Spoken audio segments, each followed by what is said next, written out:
Good morning, 9th class. I hope you all are well. We start the first chapter, this fundamental unit of the cell. Today we discuss about structure of the cell. Structure of the cell. Although there is a great diversity in the structure of different cell, yet a basic structure plan is similar in all these cells. They can expressed as a generalized cell. That means the structure are different kinds, but the general way there are three main parts: plasma membrane, cytoplasm or cell wall. Okay, first is plasma membrane, second is cell wall, third is cytoplasm. Okay. तो जो cell है आपका वो क्या है, structure क्या हो सकता है, अलग अलग प्रकार का हो सकता है, लेकिन जो मेन पॉइंट है वो क्या है, एक तो आपका प्लाज्मा मेम्ब्रेन है, दूसरा क्या है सेल वॉल है, ठीक है, सेल वॉल है, और तीसरा क्या है साइटोप्लाज्म है।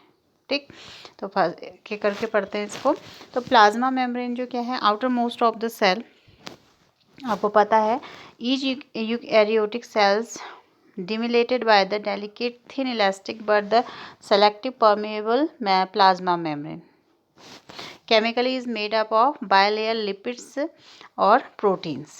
ठीक है, तो किसकी बनी होती है, लिपिड और प्रोटीन की ये बनी होती है। इसके फंक्शन क्या होते हैं देखिएगा, the plasma membrane performs the following function, it provide and maintain the shape of the cell.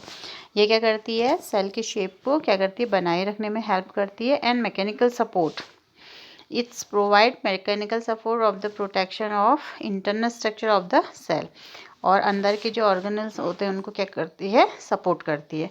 It allow only useful substance to enter the cell. तो शुरू में आपको बताया था क्लास में भी, ये क्या है, सेमी परमेबल मेम्ब्रेन है और यूजफुल चीज़ों को ही अंदर आने देती है, हार्मफुल चीज़ों को अंदर नहीं आने देती। It doesn't allow the harmful substances to enter the cell. It provide specific to the cell. ठीक है, तो ये क्या हो गया, आपकी प्लाज्मा मेम्ब्रेन के काम हो गए। दूसरा देखते हैं सेल वॉल। तो सेल वॉल क्या है, it case of plant outer plasma membrane is present non living and rigid cell wall made up of cellulose. तो जो प्लांट सेल होते हैं उनमें सेल वॉल पाई जाती है, जबकि एनिमल सेल में सेल वॉल नहीं पाई जाती है। तो ये कैसी होती है, नॉन लिविंग होती है और रिजिड होती है। ठीक है, the cell wall is freely permeable, allowing the substance in a solution to enter or leave the cell. It gives shape and provide rigidity and elasticity to bear the stress and strain between the cell wall and adjoining the cell. The कहने का मतलब है कि ये जो cell wall है ये क्या करती है, प्रोवाइड करती है, उसकी जो शेप है उसको मेंटेन करती है। It provide the maintain of the shape of the cell. It provide rigids and electricity of the plant cell, यानी कि उसको क्या कर देती है, फ्लेक्सिबल और इलास्टिसिटी प्रोवाइड करती है। Plants are able to bear stress and the strain because the cell wall. तो ये क्या करते हैं, जो प्लांट्स होते हैं वो स्ट्रेस में नहीं आते, किसकी वजह से, सेल वॉल की वजह से। डू यू नो फाइबर और कॉटन, जूट, कोकोनट और with the great economic value of the cell wall of dead cell. तो जो नारियल के रेसे हैं, जूट है, कॉटन है, वो सब किसके प्रकार है, सेल वॉल के ही प्रकार है, और ये कैसे होते हैं, डेड होते हैं। ठीक है, फाइबर इनको बोलते हैं। The third one is cytoplasm. Cytoplasm में क्या है कि जैसे ये सेल है, सेल वॉल आ गई, सेल मेम्ब्रेन आ गई, ठीक है। अब इसके अंदर क्या होगा, जो भी मटेरियल भरा होगा, जेल लाइक स्ट्रक्चर होगा इस तरीके से, वो क्या हो गया आपका साइटोप्लाज्म। और साइटोप्लाज्म के अंदर ही सेल ऑर्गेनेल्स पाए जाते हैं, लाइक माइटोकॉन्ड्रिया, प्लेटलेट्स, जितने भी ऑर्गेनेल्स होते हैं वो किसके अंदर पाए जाते हैं, साइटोप्लाज्म के अंदर पाए जाते हैं। ठीक है, तो साइटोप्लाज्म में क्या हुआ, bulk of the cell made up of dense विशियस colloidal mass called cytoplasm present between the plasma membrane and the nuclear membrane. ठीक है, और इसके अंदर क्या होते हैं, बहुत सारे क्या होते हैं, ऑर्गेनेल्स पाए जाते हैं। ठीक है बच्चों, अब देखो ऑर्गन और ऑर्गेनेल्स में क्या अंतर है, difference between the organ and organelles. Organ are the multicellular structure that perform specific function, but the organelle is the part of cell that perform specific function. ठीक है, organs means like hand, foot, mouth etc, but the organelles are the microscopic जो cell है उसके अंदर पाए जाने वाले जो ऑर्गेनेल्स होते हैं या जो माइटोकॉन्ड्रिया गोल्जी काय है वो क्या कहलाते हैं, ऑर्गेनेल कहलाते हैं। ठीक है, तो ऑर्गन तो क्या हुए, हमारे हाथ पाँव सारी चीज़ें आ गई जो कि क्या करते हैं, स्पेसिफिक फंक्शन करते हैं। मल्टी सेलुलर स्ट्रक्चर होते हैं, पर जो ऑर्गेनल होते हैं वो माइक्रोस्कोपिक सेल के अंदर पाए जाते हैं और हर किसी का एक स्पेसिफिक फंक्शन होता है। ठीक है, अब देखिए सेल ऑर्गेनल्स। सेल ऑर्गेनल्स यानी कि लिटिल ऑर्गन किसके अंदर पाए जाएंगे, सेल के अंदर पाए जाएंगे। There are the living cytoplasmic inclusions which are capable to growth and division. They perform a specific function and enjoy the same status in the cell as the organ and organism. The various cell organelle found in the cytoplasmic of eukaryotic cell are given below. तो जो cytoplasm में है, जो आपकी cell है उसके 3 मुख्य भाग हैं, कौन कौन से, प्लाज्मा मेम्ब्रेन, सेल वॉल और क्या, साइटोप्लाज्म। और साइटोप्लाज्म के अंदर क्या पाया जाता है, विभिन्न प्रकार के ऑर्गेनल्स पाए जाते हैं। तो एक सेल कैसा होता है कि सबसे बाहर उसमें क्या पाई जाएगी, अगर वो प्लांट सेल है तो सेल वॉल पाई जाएगी, फिर सेल मेम्ब्रेन, फिर साइटोप्लाज्म के अंदर ऑर्गेनल्स। अगर वो एनिमल सेल है तो प्लाज्मा मेम्ब्रेन, साइटोप्लाज्म, फिर ऑर्गेनल्स। ठीक है, तो इस तरीके से सबसे पहले क्या है आपका एंडोप्लाज्मिक रेटिकुलम। ठीक, तो एंडोप्लाज्मिक रेटिकुलम क्या है, देखिएगा, endoplasmic reticulum is an inner connected network membrane lined channel. ठीक है, तो इसको दिखाते हैं आपको। ये क्या है आपका, देखियो ये जो बना हुआ स्ट्रक्चर है इस तरीके से जिग जैग स्ट्रक्चर, ये क्या है, एंडोप्लाज्मिक रेटिकुलम है। और ये न्यूक्लियस से क्या होता है, इस तरीके से जुड़ा रहता है। और ये it's 2 types is first one is rough endoplasmic reticulum, RER। ठीक है, तो RER क्या हो गया आपका, कि ये क्या हो गया, रफ हो गया। रफ मीन्स इसमें बीट्स लाइक स्ट्रक्चर है, देखिए इसमें ये गोल गोल लगे हुए हैं ना इस तरीके से, तो ये क्या हो गया, बीट्स। और इन बीट्स का नाम क्या है, राइबोसोम। तो rough endoplasmic reticulum it also called granular endoplasmic reticulum. It is a rough, it appears because the presence of small granules structure named ribosome on its, and it has long flat sac like structure is called cisternae. और smooth का काम क्या है, smooth जो होती है वो कैसी होगी, उसमें एंडोप्लाज्मिक रेटिकुलम जो स्मूथ भाग है उसमें राइबोसोम नहीं लगे होंगे। ठीक है, स्मूथ। तो इट्स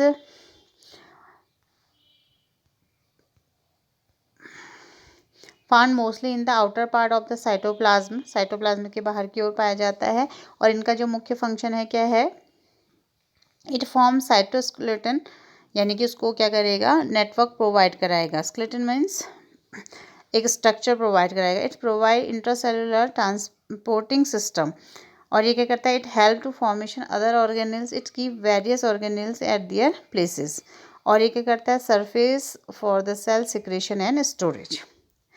लिपिड और फैट का ये क्या करता है, स्टोरेज, और वो भी करता है। और जो राइबोसोम्स होते हैं वो क्या होते हैं, प्रोटीन फैक्ट्री होते हैं। ठीक है, तो endoplasmic reticulum are 2 types, one is rough endoplasmic reticulum. Rough क्यों है, क्योंकि in the presence of ribosome. और दूसरा क्या है, स्मूथ।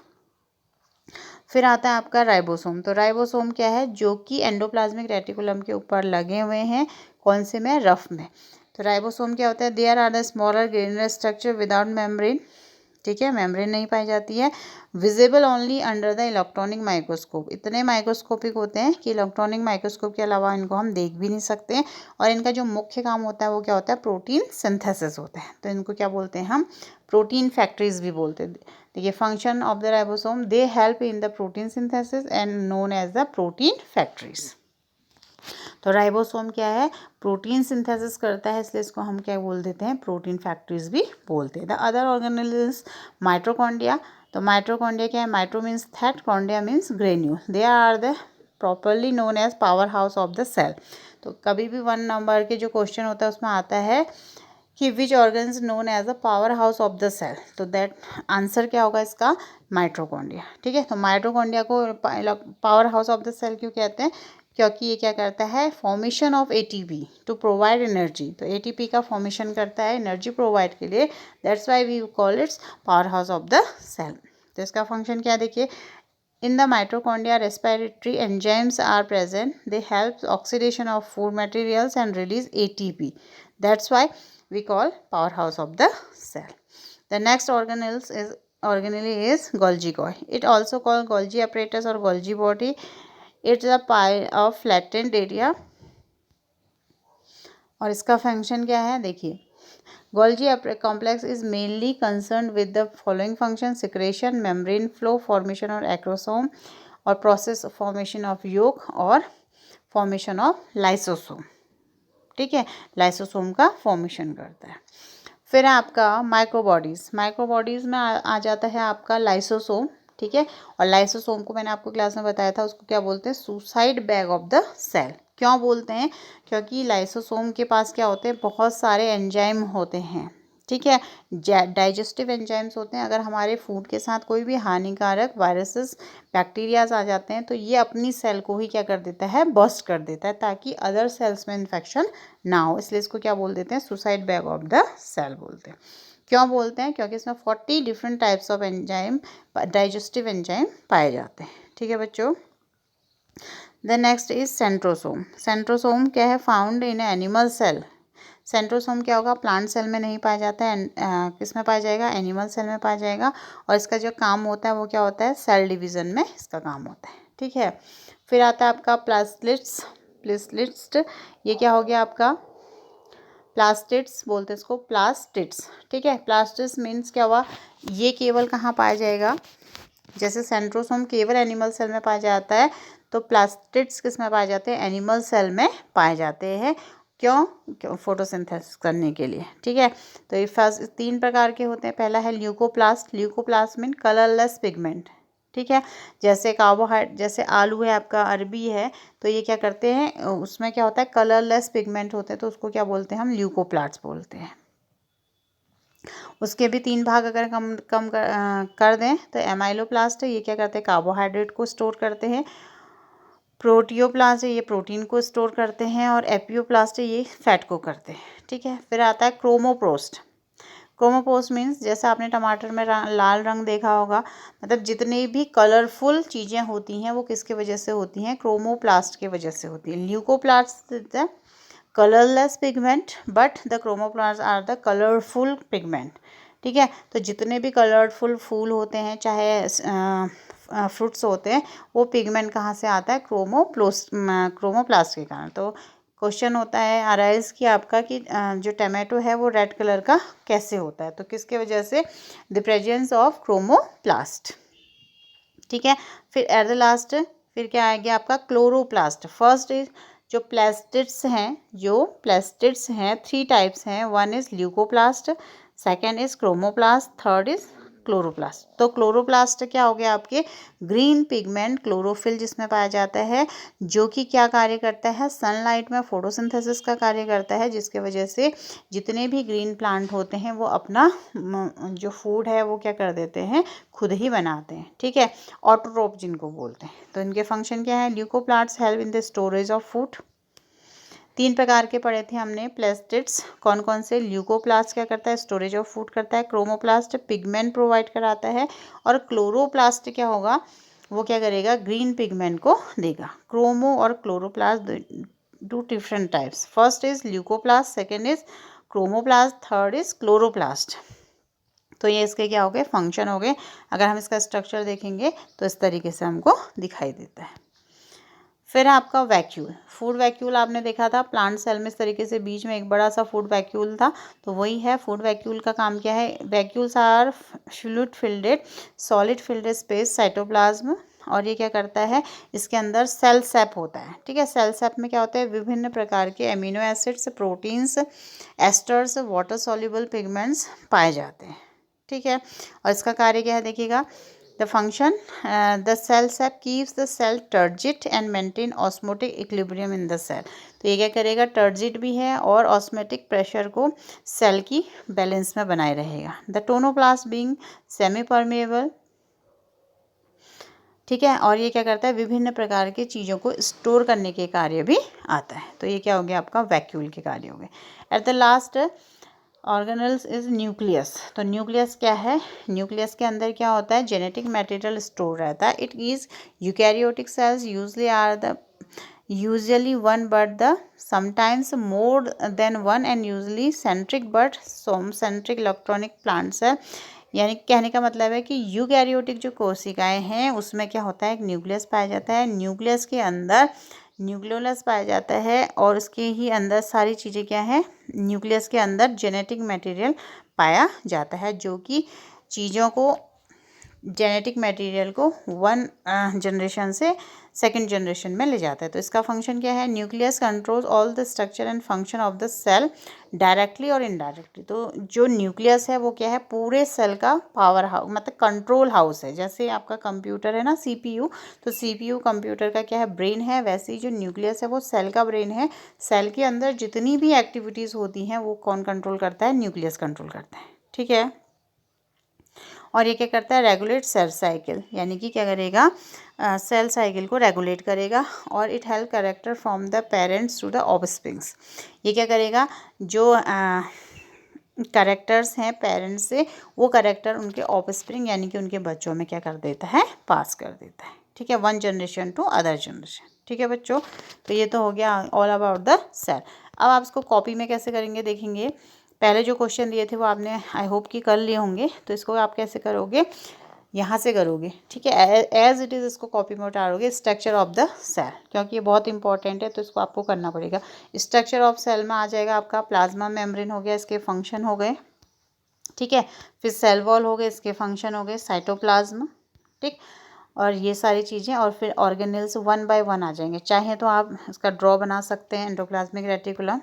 ठीक, वन बाय वन इनको ड्रॉ भी बनाएंगे और इनके बारे में भी लिखेंगे, क्योंकि हर ऑर्गेनेल को 1 नंबर या 2 नंबर में पूछा जाता है, तो इसलिए इसको आपके फंक्शन और इसके बारे में क्या होना चाहिए, पता होना चाहिए। ठीक है, तो मैं इसका PDF वीडियो के पास भेजती हूँ, इसको आप क्या करेंगे, अपनी कॉपी में कर लेंगे।